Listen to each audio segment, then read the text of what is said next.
জয় শ্রী গিরিবরধারী, জয় শ্রী গিরিবরধারী। যশোদানন্দন ব্রজ জনরঞ্জন, যশোদানন্দন ব্রজ জনরঞ্জন। যমুনা তীর বনচারী, জয় হো কুঞ্জ বিহারী, জয় রাধা মাধব, জয় হো কুঞ্জ বিহারী।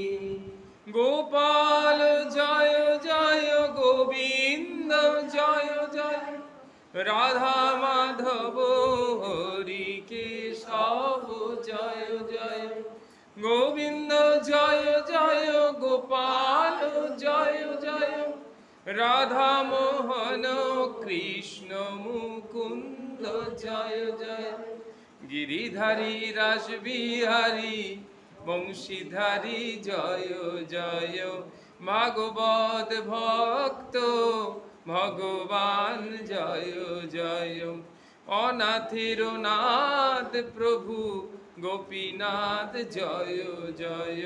তোমার আমার নাথ ব্রজনাথ জয় জয়। গোবিন্দ জয় জয়, গোপাল জয় জয়। গোবিন্দ জয় জয়, গোপাল জয় জয়।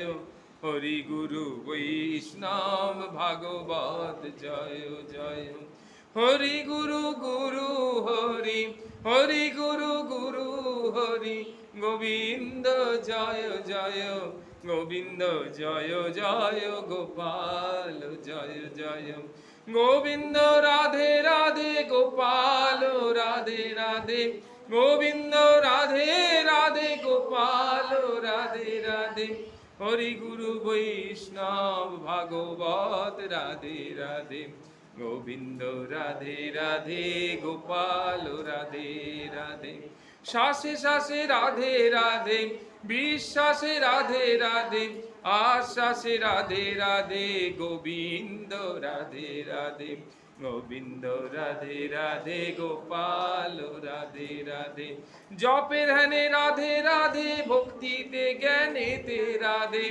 জপে ধ্যানে রাধে রাধে, ভক্তিতে জ্ঞানেতে রাধে। বিবেকে বৈরাগ্যে রাধে, বিচারো প্রেমে রাধে। গোবিন্দ রাধে রাধে, গোপাল রাধে রাধে। গোপাল রাধে রাধে, গোবিন্দ রাধে রাধে। গোবিন্দ রাধে রাধে, গোপাল রাধে রাধে। গোবিন্দ রাধে রাধে, গোপাল রাধে রাধে। গোপাল রাধে রাধে, গোবিন্দ রাধে রাধে। গোবিন্দ জয় জয়, গোপাল জয় জয়। গোবিন্দ জয় জয়, গোপাল জয় জয়। গোপাল জয় জয়, গোবিন্দ জয় জয়। গোবিন্দ জয় জয়, গোপাল জয় জয়। জয় রাধা মাধব, জয় হো কুঞ্জ বিহারী।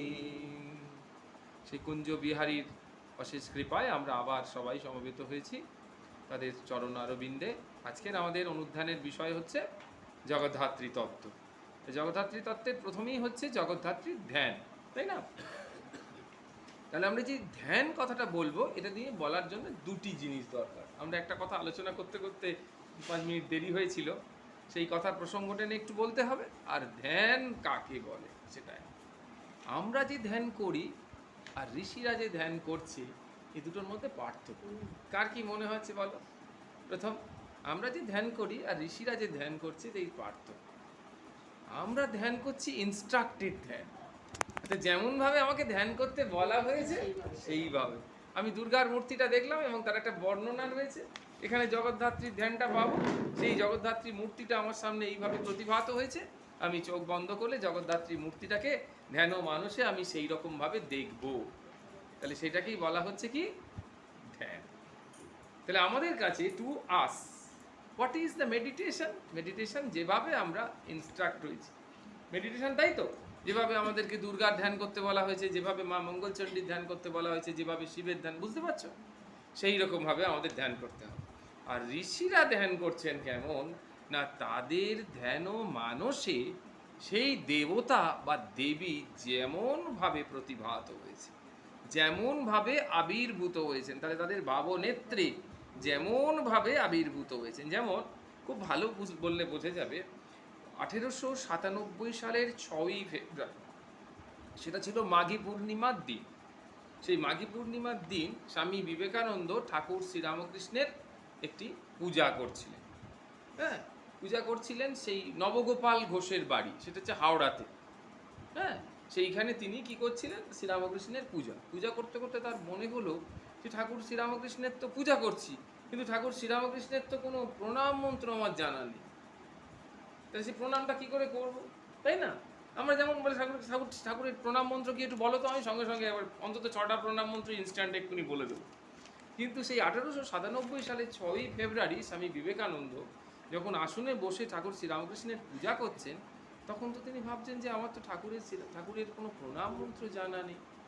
তাহলে সেদিন ওই মাঘী পূর্ণিমার দিন ওই নবগোপাল ঘোষের বাড়িতে ঠাকুর শ্রীরামকৃষ্ণের যে ভাবটি স্বামী বিবেকানন্দ তার ধ্যান মানসে দেখতে পেলেন, বা তার ধ্যান মানসে যেটি প্রতিভাত হলো, যে ধ্যান মানসে যেটি আবির্ভূত হলো যে ভাবটি, সেই ভাবটি, এই যখন ভাবটা কিরকম রূপ, যখন ভাব অবস্থায় থাকে তখন কিরকম রূপ, অব্যক্ত রূপ, যার প্রকাশ নেই। যখন ভাব তখন কেমন, অব্যক্ত রূপ, যেটা বলা যায় না, ঠিক বোঝানো যায় না, হ্যাঁ, ব্যাখ্যা করা যায় না, তাহলে অব্যক্ত রূপ। আর ভাবটা যখন মন্ত্র রূপে বেরিয়ে আসে তখন তাকে কি বলে, ব্যক্ত রূপ, প্রকাশিত হলো, রিভিলড।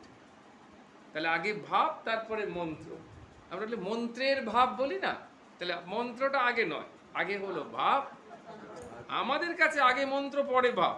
দীর্ঘদিন কৃষ্ণের মন্ত্র বলতে বলতে তবে কৃষ্ণের প্রতি আমার একটা ভাব আসছে, কিন্তু যখন আমি রুটে চলে যাচ্ছি, তার সৃষ্টির জায়গায় যাচ্ছি, তখন আগে কৃষ্ণের প্রতি ভাব উৎপন্ন হয়েছে। সেই ভাবও মানুষ, ওই জন্য বলছে ভাবচক্ষে, বললো না, ভাবচক্ষে, এমনি চক্ষে নয়, ভাবচক্ষে শ্রীকৃষ্ণ যেমনভাবে তার কাছে ধরা দিলেন যে রূপে, হ্যাঁ, সেই রূপে সে একটা ধ্যান মন্ত্র তৈরি করলো, সেই রূপে তার একটা প্রার্থনা মন্ত্র, সেই রূপে তার একটা বন্দনা মন্ত্র, সেই রূপে তার একটা নমস্কার মন্ত্র তিনি তৈরি করলেন। তা বোঝা যাচ্ছে? তাহলে এই যে মন্ত্রটি যতক্ষণ তার হৃদয়ের ভাবে ছিল তখন সেটা অব্যক্ত, আর মন্ত্র রূপে যখন প্রকাশ পেল, স্তোত্র রূপে যখন প্রকাশ পেল, বন্দনা রূপে বা স্তব রূপে যখন প্রকাশ পেল, তখন সেটা হয়ে গেল মন্ত্র। তাহলে মন্ত্রটা হচ্ছে বক্ত রূপ, প্রকাশিত রূপ, আর ভাবটা হলো গিয়ে অন্তর্নিহিত রূপ বা অব্যক্ত রূপ। এটা পরিষ্কার? তাহলে ধ্যান ও মন্ত্র, যখন ধ্যান আমরা করছি, তাহলে তাদের কাছে যখন এরকম হলো ওই স্বামীজির কাছে, তখন স্বামীজি এরকম ভাবারূঢ় হয়ে তিনি তখন শ্রীরামকৃষ্ণের সেই রূপটি যেন প্রত্যক্ষ করলেন। তিনি তখন মন থেকে মুখ দিয়ে বের করলেন, স্থাপকায় চ ধর্মস্ব সর্বধর্ম স্বরূপিণে অবতার বরিষ্ঠায় রামকৃষ্ণায় তে নমঃ। এই হলো প্রথম রামকৃষ্ণ প্রণামের জন্ম হল। তার আগে রামকৃষ্ণ 1836 সালে আবির্ভূত হয়েছেন, 1886 সালে তিনি রামকৃষ্ণ লোকে চলে গেছেন বা নিত্যলীলায় প্রবেশ করেছেন, সব থেকে ভালো বললে হয়। তখনও পর্যন্ত ঠাকুরের কোনো প্রণাম মন্ত্র নেই। তাহলে 1897 সালে 6ই ফেব্রুয়ারি এই প্রণাম মন্ত্রটি অব্যক্ত অবস্থায় ছিল, বক্ত হলো, তাই না? তাহলে এইবার থেকে সবাই বলছে, আমাদের কাছে পরিষ্কার মুখস্থ হয়ে গেছে, আমরা মানেও বলে দিতে পারবো এই সমস্ত, কিন্তু তখন সেই রকম অবস্থায় ছিল না। ঠিক সেরকমভাবে আমাদের কাছে জগদ্ধাত্রী মা, কালী মা, দুর্গা মা, মনসা মা, মঙ্গলচণ্ডী মা বা বাবা, এদের ধ্যান মন্ত্রটা যেভাবে বলা আছে আমরা সেইভাবে ধ্যান করার চেষ্টা করছি, অথবা মুখস্থ বলছি, অথবা পড়ছি, এইরকম। কিন্তু এটার যে উৎস, সেখানে কি এরকম ছিল না। সেখানে যিনি এই মন্ত্রটার দ্রষ্টা, যিনি দেখেছেন, স্রষ্টা নয়, নট দ্য ক্রিয়েটার, তার ভিজুয়ালাইজড হয়েছে, তার মাইন্ড ভিজুয়াল এই ব্যাপারটা অনুভব করেছে, ভিজুয়াল করেছে, মানে ভিশনে দেখেছে। কী রকম দেখেছে না, মা জগদ্ধাত্রী তার সামনে যে রূপে প্রতিভাত হয়েছেন, আবির্ভূত হয়েছেন, তাই না? সেইভাবে সে এই ধ্যান মন্ত্রটা করেছে। তাহলে ধ্যান কত নম্বরে আছে? ধ্যান কত নম্বরে? ধ্যান হচ্ছে কত নম্বর যোগ? সপ্তম যোগ। সপ্তম যোগকে বলা হয় ধ্যান। তাহলে প্রথম শুরু হচ্ছে যম, নিয়ম, আসন, প্রাণায়াম, প্রত্যাহার, ধারণা, ধ্যান। তাহলে সপ্তমে হচ্ছে ধ্যান। তাহলে তার আগে একটা ক্রম আছে। What is the position, actual position of meditation? It is in seventh position. Seventh position. তার আগে একটা এই। তাহলে এই যে আগেরগুলো রয়েছে, সে আগেরগুলো কি কি? তাহলে সেগুলো কি না, এই মেডিটেশন হওয়ার জন্য, যাতে আমার পারফেক্ট মেডিটেশন হয়, তার জন্য একটা প্রস্তুতি। এবং প্রস্তুতিটার দুরকম রূপ হয়, একটা বাহ্য প্রস্তুতি, একটা আভ্যন্তরীণ প্রস্তুতি। আভ্যন্তরীণ প্রস্তুতিটাই হচ্ছে সব থেকে গুরুত্বপূর্ণ, যে আমার মন এই ধ্যান অবস্থা প্রাপ্ত হতে বা ধ্যান অবস্থার কনসিস্টেন্সি রাখতে, নিরবিচ্ছিন্নতা রাখতে কতটা উপযোগী, হাউ মাচ এলিজিবল। বোঝা যাচ্ছে? তাহলে দেখা গেল তার প্রথমে কি বললো, বলছে কি যম, ইয়ামা। সেই যমটা কি? অহিংসা, সত্যম, অস্তেয়, ব্রহ্মচর্য, অপরিগ্রহ। এই পাঁচটাকে নিয়ে যম। যমটার পাঁচটা বিভাগ: অহিংসা, সত্যম, অক্রোধ, ব্রহ্মচর্য, অপরিগ্রহ। অহিংসা, হিংসা করবো না, জেলাসিলেসনেস, ঠিক আছে। সত্যম, একবারে কায়মনোবাক্যে ট্রুথফুল, একদম কায়মনোবাক্যে ট্রুথফুল। অস্তেয়, অস্তেয়, চুরি না করা, কায়মনোবাক্যে কখনো চুরি করার ভাব আসবে না। ব্রহ্মচর্য, একবারে কায়মনোবাক্যে ভগবত নির্ভরশীল, ভগবানের জন্য সমস্ত কিছু সুখ স্বাচ্ছন্দ্য, সমস্ত কিছু এই লোভ লালসা কামনা বাসনা এগুলোকে ত্যাগ করে দিয়ে একদম ব্রহ্মের পথে চলা, ব্রহ্মচর্য। আর কি? অপরিগ্রহ, প্রয়োজনের অতিরিক্ত কিচ্ছু নেব না, যতটুকু প্রয়োজন ঠিক ততটুকুই, তার বাইরে একটি পয়সাও নেব না। হ্যাঁ, আলাদা করে খুব একটা ওভার থিঙ্কিং করে সঞ্চয় করা, সেটা না। অপরিগ্রহ, অপরিগ্রহ। তাহলে এটা হলো ইয়মা। তাহলে পঞ্চ উপাদান বিশিষ্ট হচ্ছে যম। কি বললো? অহিংসা, সত্যম, অক্রোধ, ব্রহ্মচর্য, অপরিগ্রহ। হলো পাঁচটা, পেয়েছ? তারপরে হচ্ছে নিয়মা। নিয়মটা কি? শৌচ, সন্তোষ, তপ, স্বাধ্যায়, ঈশ্বর প্রণিধান। শৌচ মানে পবিত্রতা, কায় মনো বাক্যে সুচিতা। শৌচ, সন্তোষ, শৌচ, সন্তোষ। তারপরে কি? তপ, স্বাধ্যায়। তপ মানে তপস্যা, স্বাধ্যায় মানে ভগবত বিষয়ক চর্চা, অনুশীলন। আর লাস্টে হচ্ছে ঈশ্বর প্রণিধান। ঈশ্বর প্রণিধান মানে ঈশ্বরের চরণে সমস্ত সমর্পণ করে দেওয়া, ভগবানের চরণে কর্ম সমর্পণ করা, কর্মের ভাব সমর্পণ করা, কর্মের ফল সমর্পণ করা, সব ঈশ্বর প্রণিধান। প্রণিধান, হ্যাঁ। তাহলে এই জিনিসগুলো, হ্যাঁ, তাহলে শৌচ, সন্তোষ, তপ, স্বাধ্যায়, ঈশ্বর প্রণিধান, এটা হলো নিয়মা। তাহলে যমা হলো, নিয়মা হলো এই স্তরটা। তাহলে পাঁচটা পাঁচটা 10টা স্তর পেরোলাম। তারপরে আসন, আমরা স্থিতাসনে বসেছি। যেরকম আসনে বসলে কারুর কোমরে ব্যথা, কারুর হাঁটুতে ব্যথা, তাকে বলা হলো নিচে বসতে, সে বেশিক্ষণ পারবে? যেখানে বসলে আমার সুখাসিনম উপাবিশত, সুখাসন মানে সুন্দর করে যেখানে বসতে পারি সেরকমভাবে বসলাম। তারপরে কি? প্রাণায়াম, শ্বাস প্রশ্বাসটাকে নিয়ন্ত্রণ, রেগুলারাইজেশন অফ রেসপিরেশন, আমাদের শ্বাসক্রিয়াটাকে নিয়ন্ত্রণ করা, যাতে ইকুয়াল প্যাজুম হয় শরীরের মধ্যে। তারপরে কি? প্রত্যাহার, সব থেকে গুরুত্বপূর্ণ, সমস্ত জিনিসের থেকে গুরুত্বপূর্ণ ফ্যাক্টর হচ্ছে প্রত্যাহার। যে যে বিষয়ে মনটি গেছে, যেসু যেসু প্রদেশেষু মনোমজ্জতি বালবৎ তেভ্য তেভ্য সমুদ্রিত তদ বিজত্তে নিয়োজয়। যত যত যত নিশ্চরতি মনশ্চঞ্চল অস্থিরম তত তত নিয়ম এতৎ আত্মনি এব বসংনয়। আত্মায় স্থাপন করা, ফিরিয়ে আনা, রিট্রিট ব্যাক, উইথড্রন, ফিরিয়ে আনা, সেই সমস্ত বিষয় থেকে সেখান থেকে ফিরিয়ে আনা। ব্রহ্ম বিষয় মন যায়নি, বিষয় গেছে কি? সৃষ্টি বিষয়, যেখানে মোহ উৎপন্ন করেছে সেই বিষয় আছে। তাহলে সেই বিষয় থেকে ব্রহ্ম বস্তুতে মনটিকে ফিরিয়ে আনা। যেই আনলাম তখনই আমার প্রত্যাহার কমপ্লিট হলো। এই প্রত্যাহার যখন শেষ হলো তখনই এই যে সমস্ত ভগবত কথা আমরা শুনলাম সেগুলো ধারণা হলো। তার আগে সব মাথার উপর থেকে বেরিয়ে গেল, কি বলা হলো বোঝা গেল না, যতক্ষণ বলা হচ্ছিল ততক্ষণ বোঝা যাচ্ছিল বা ভালো লাগছিল, যেই বাড়িতে যাচ্ছি তখন আর বুঝতে পারলাম না, দ্বিতীয়বার খুললে আর কিছু বুঝতে পারি না, এরকম, কারণ আমার প্রত্যাহারটা নেই। তাই জন্যে ধারণা হচ্ছে না। তাই জন্য আমাদের রামকৃষ্ণ মিশনকে 3 স্টেপে বলা হলো: রিয়েলাইজেশন, কনসেপচুয়ালাইজেশন, অ্যাকচুয়ালাইজেশন। অনুভব, বোধগম্যতা, তারপরেই হলো সেটার প্রয়োগ। আমি প্রয়োগ করতে পারছি না যদি না বুঝতে পারি। হ্যাঁ, বলছি যৎস্মরেত পুণ্ডরীকাক্ষ সবাজ্যভ্যন্তর সূচি মন্ত্র, আজকে 50 বছর ধরে এই মন্ত্রটা বলে আসছে, কিন্তু আমি এখনো সূচি হতে পারিনি। বলো কি করে সূচি হওয়া যায়? বলো ওই মন্ত্র যেটা বলেন ওটা ওখানেই আছে। বলে সে তো বলেই আছে 50 বছর ধরে তার মুখস্থ, কিন্তু সেটা বুঝতে পারিনি যে এটা প্রায়োগিক দিকটা কি। বলি যৎস্মরেত পুণ্ডরীকাক্ষ সবাজ্যভ্যন্তর সূচি, যে পুণ্ডরীকাক্ষ হরিনারায়ণকে স্মরণ করে সে তৎক্ষণাৎ সূচিতা প্রাপ্ত হয়। ব্যাস, ও শুধু হরিনারায়ণকে স্মরণ করলেই আমি সুচিতা প্রাপ্ত হবো, ব্যাস। এই 50 বছর মন্ত্র উচ্চারণ করার পর আজ যখন সে তার ভাবার্থটা জানতে পারলো তখনই তার কনসেপ্ট ক্লিয়ার হলো। কনসেপ্ট ক্লিয়ার হলো তার মানেই তার মধ্যে বা ট্রান্সফিগারেশন আসছে, পরিবর্তন আসছে। তাহলে ওই মন্ত্রটাই তখন ট্রান্সমিট করতে পারলো the power to become pure, একদম পিওর হয়ে গেল। এতদিন তো সে মন্ত্রটা বলছে কিন্তু পিওর হয়নি। আজকে যখন মন্ত্রের ভাবটা সে উপলব্ধি করতে পারলো তখনই সে পিওর হয়ে গেল। ঠিক তো?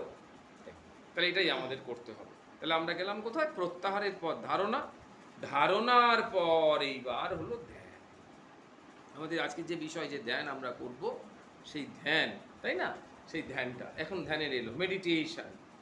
একদম চোখ বন্ধ করে সেই রূপটা একেবারে সূক্ষ্ম সূক্ষ্ম অনুভব, রূপের মধ্যে আমরা মা মঙ্গলচণ্ডীকে দেখে আসি। হ্যাঁ, এখন হলে মা মঙ্গলচণ্ডীর ওখানে কি কি আছে, কীরকমভাবে আছে, নাকের এটা কেমন, হাড়টা কেমন ডিস্ট্রিবিউশন, হাড়ের লকেটটা কত বড়, এই জিনিসগুলো হচ্ছে তার ধ্যান। মানে চোখ বন্ধ করে মা মঙ্গলচণ্ডীকে দেখতে পাচ্ছি, এবার বর্ণনা করে যাচ্ছে, এইটাই হলো গিয়ে ধ্যান, তাই না? সেই রকম তারপরে হলো সমাধি। এটা যদি আমি দীর্ঘক্ষণ এই রূপটাকে ধরে থাকতে পারি, কনসিস্টেন্টলি একদম ধরে থাকতে পারি, তাহলে সেটাকে বলা হয় সমাধি, একদম সমাধি। আর এই সমাধিতে যদি আমার বাহ্য জ্ঞান থাকে তাহলে সেটাকে বলা হচ্ছে কি অসম্প্রজ্ঞাত সমাধি। আর তারপরে নাহর যদি না থাকে, একদম সম্পূর্ণ মন চলে গেল, সম্প্রজ্ঞাত সমাধি, একদম মন প্রাণ সব ডুবে গেল, যেমন coma, conscious coma, unconscious coma, একদম কোনো রকম কিছু থাকছে, বোঝা যাচ্ছে? এইরকম। তাহলে এবার আমরা মা জগদ্ধাত্রীর সামনে পুজো রয়েছে, সেই জগদ্ধাত্রীর ধ্যান করব। 15টা ভাব জগদ্ধাত্রীর ধ্যানে রয়েছে। বৃহস্পতিবার, হ্যাঁ, ওখানে আজকের থেকে, আজকে ষষ্ঠী, ওই জন্য। হ্যাঁ, তাহলে এখানে রয়েছে কি 15টি ভাব, জগদ্ধাত্রী মন্ত্রের 15টি ভাব।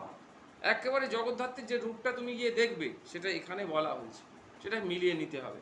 বলো, বলছে ওং সিংহ স্কন্ধ অধীরূঢ়াম, মা সিংহে স্কন্ধের উপর বসে রয়েছেন, অধীরূঢ়াম মানে সিংহাসনটাই হচ্ছে সিংহ স্কন্ধ।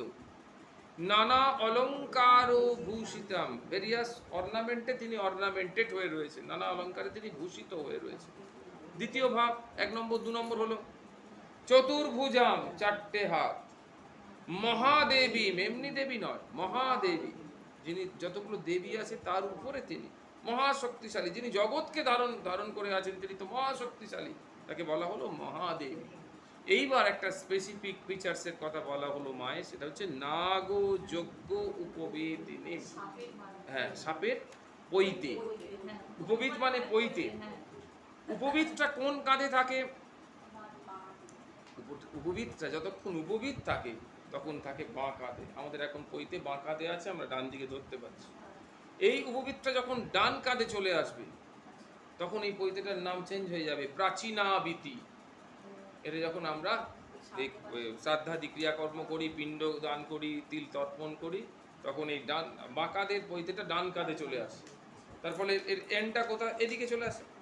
এদিকে থাকলে যদি এদিকে আসে, তাহলে এদিকে থাকলে এদিকে চলে আসবে, তখনই আমাদের মুখটাও হয়ে যায় দক্ষিণ দিকে, আমরা দক্ষিণ দিকে কাজ করি। হ্যাঁ, আবার আরেকটাও আছে হস্তমুক্ত, দুটো হাত ছেড়ে দিয়ে গলায় শুধু পৈতেটা রয়েছে, তাকে বলা হয় নিবিতি। তখন আমাদের মুখ কেবলমাত্র উত্তর দিকে থাকে। হ্যাঁ, তাহলে উত্তর দিকে দক্ষিণ দিকে পূর্ব দিকে থাকলে তখন তাকে বলা হয়, কি বলা হয়, উপবীতি, যোগ্য উপবীতি, সেটা হচ্ছে আমাদের পৈতে। সেই পৈতেটাই যখন আবার দক্ষিণ স্কন্ধে থাকে, ডান স্কন্ধে থাকে, তখন তাকে বলা হয় প্রাচীনাবীতি। হ্যাঁ, ঠিক আছে, প্রাচীনাবীতি, ঠিক আছে। তারপরে সেইটাই যখন আবার উত্তর দিকে মুখ করতে পারি, তখন সেটা হয়ে যায় নিবীতি, তখন হাত দুটো বেরিয়ে যায়। হ্যাঁ, উত্তর দিকে, উত্তর দিকে থাকে ঋষিরা, তাই ঋষি তর্পণ করবার সময় আমরা তখন দেখি যে নিবীতি হয়ে গেল সামনে। তাহলে এখানে মায়ের যোগ্য উপবীত, অর্থাৎ মায়ের যেন বাম স্কন্ধ নিবীতি, হ্যাঁ মায়ের বাম স্কন্ধে যেন সেই সাপটা রয়েছে, যোগ্য উপবীত। যোগ্য উপবীত মানে পৈতে, নাকটা এরকম ভাবে জড়িয়ে রয়েছে মাকে।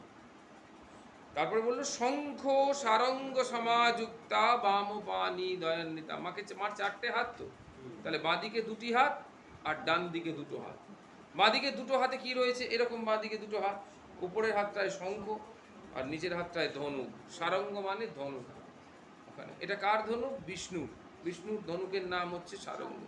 বিষ্ণু চক্রের নাম সুদর্শন। বিষ্ণুর শঙ্খের নাম পাঞ্চজন্য। বিষ্ণুর গদার নাম কৌমোদকী। আর বিষ্ণুর এই এখানে কি হলে গেল, বিষ্ণুর ধনুর নাম সারঙ্গ।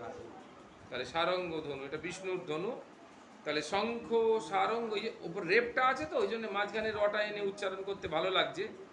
শঙ্খ সারঙ্গ সমায়ুক্তা বাম পানি দয়ান্বিতাম। বাম পানি দুটোতে কি কি অস্ত্র রয়েছে, একটা হলো শঙ্খ আর একটা হলো ধনু, তাই না?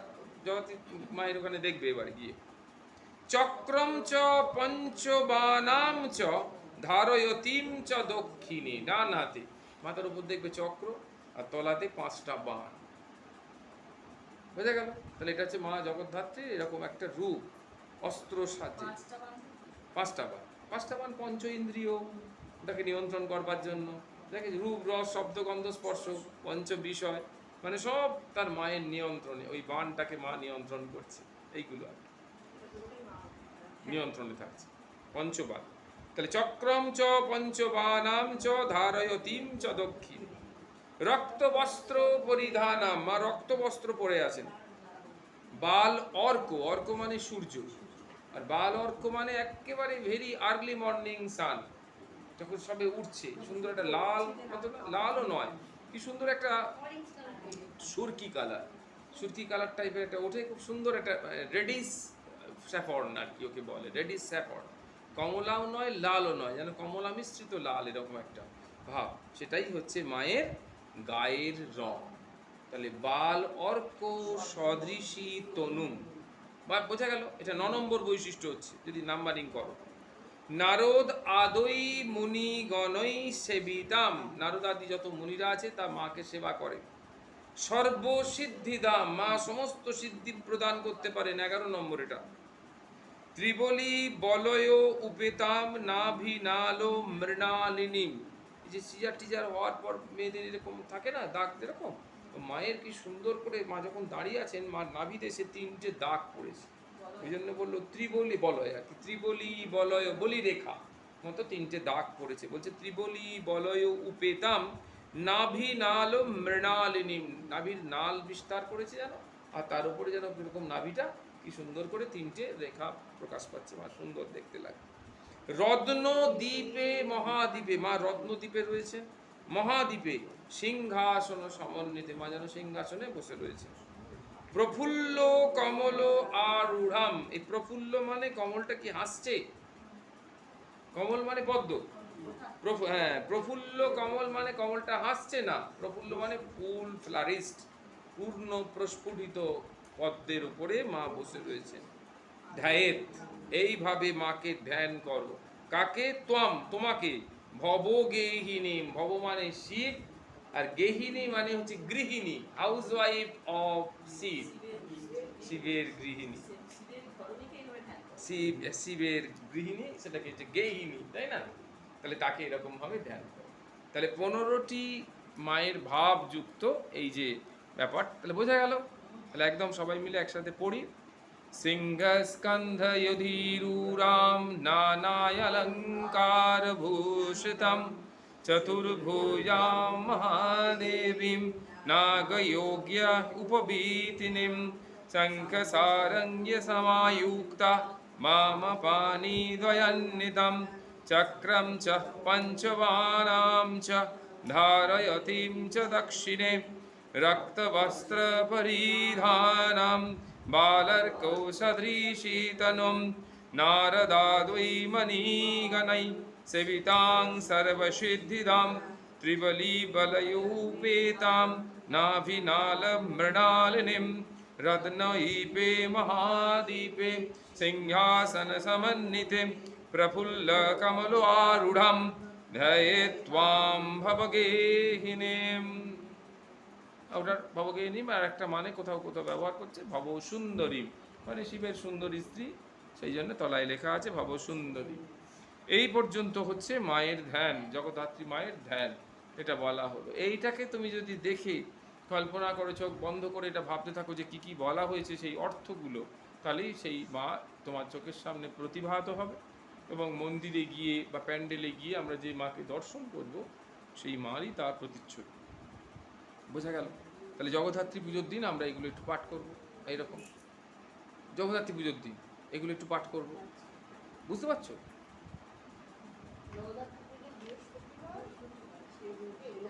সেদিনকে এটা একটু পাঠ করবে।